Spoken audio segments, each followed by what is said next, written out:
Once upon a time, in a land forgotten by the stars, there was a small, unremarkable dragon named Zephyr. Unlike the great and powerful dragons of legend, Zephyr was neither tall nor mighty. His scales were a dull, faded blue, and his wings were small and fragile, barely strong enough to lift him off the ground. While the other dragons soared through the skies, breathing fire and causing tremors in the earth with their roars, Zephyr could hardly fly and couldn't even produce a puff of smoke from his nostrils. From the moment he hatched, he knew something was different about him. The other dragonlings would often mock him for his small size and inability to roar. He was not a dragon to be proud of, and as he grew older, the teasing only intensified. The dragon elders would often shake their heads, muttering about the disappointment he had become. It wasn't that they hated him, but he simply didn't fit the expectations of what a dragon should be. One day, while the other dragons prepared for the Great Festival of Flames, an event held once every century where dragons would showcase their strength and power, Zephyr was told to stay away. "You're too weak for this," they said. "Your wings are useless. Your fire doesn't even scorch the ground. Go off somewhere where you won't embarrass us." With a heavy heart, Zephyr wandered the desolate mountains alone. He had no home anymore, no family to go to. They had all abandoned him, leaving him to find his way in a world where he didn't belong. As he traveled further from the dragon's lair, he stumbled upon a small, worn-down cottage nestled between the trees, a place so far removed from the chaos of dragonkind that it almost felt like another world. The door creaked open as Zephyr approached, the scent of warm soup and baked bread wafting out. Inside, sitting in a rocking chair by the fireplace, was an old woman. Her hair was silver, her hands gnarled with age, but her eyes were sharp, sparkling with kindness. "Why, hello there, little one," she said, her voice soft but warm. "You look like you could use a friend." Zephyr hesitated, his heart heavy with the weight of years of rejection. But something about this woman was different. She didn't see a failure when she looked at him. She didn't see a useless dragon. Instead, she saw someone in need of comfort. Her name was Edna, and she had lived alone in her cottage for many years.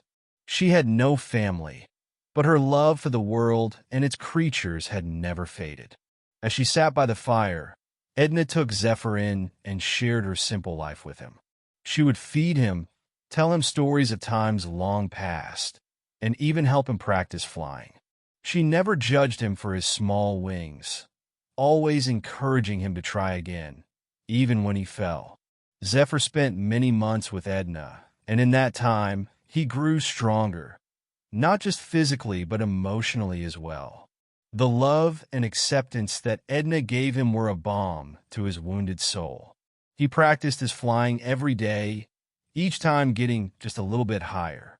Sometimes he would even try to produce a flame, and while it was always small and weak, Edna would clap her hands and cheer as though he had accomplished something extraordinary. But the world outside the cottage was still harsh. Zephyr knew that, even though he had found a home with Edna, the dragons would never accept him back. They would never see him as anything more than the weakling he had been. One day, a sudden roar echoed through the mountains. Zephyr froze in place, his heart sinking. He knew that roar. It was the sound of the Dragon King, a mighty creature who could summon storms with his breath and create rivers of fire with a single roar. The Dragon King had come searching for Zephyr. Edna, sensing Zephyr's fear, placed a gentle hand on his head. "Go on, dear," she said, her voice filled with warmth. "It's your time to shine. You're stronger now. I believe in you." Zephyr stood up, his wings trembling. He didn't know what awaited him outside, but he knew that he couldn't hide anymore. He had to face the world, face the dragons, and face the one thing he had always feared, the truth about who he was. He took to the sky, his small wings flapping in the cool mountain air. As he flew higher and higher, the roar grew louder, the ground trembling beneath him. The Dragon King was waiting for him. When Zephyr finally reached the source of the noise, he saw the Dragon King standing at the edge of the cliff, his wings spread wide, his eyes blazing with fire.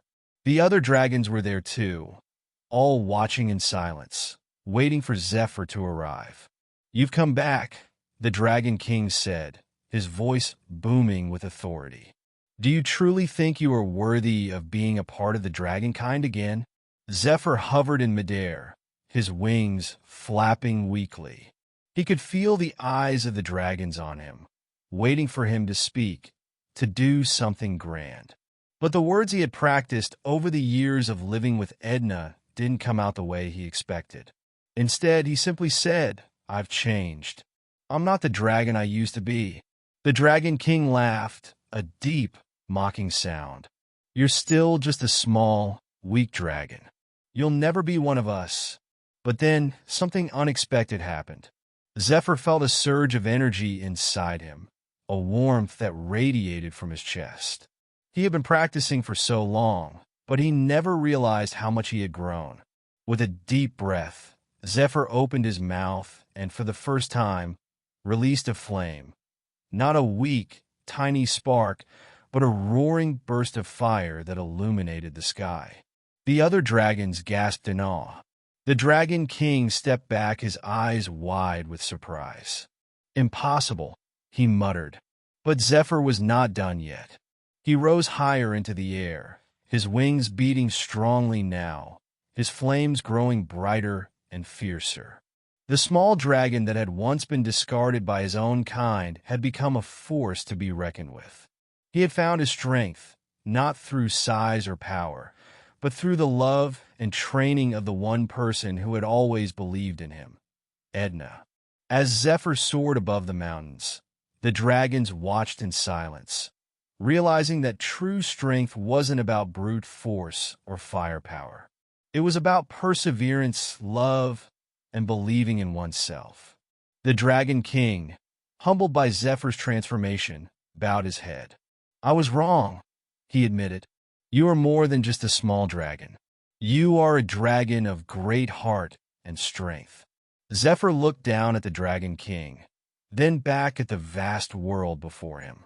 He had found his place in the world, not among the great, powerful dragons who had once rejected him, but in a world where kindness and perseverance mattered more than strength alone. Zephyr returned to Edna's cottage, his heart full of pride and gratitude. He had finally found a place where he belonged, not because of his strength, but because of the love and support that had guided him along the way. And as he landed softly in front of the cottage, Edna opened the door and smiled warmly. "I knew you had it in you," she said, her eyes twinkling with pride. Zephyr smiled back, his heart full. He had found his place in the world, not among dragons, but among those who truly cared for him. And with Edna by his side, he knew that he would never be alone again.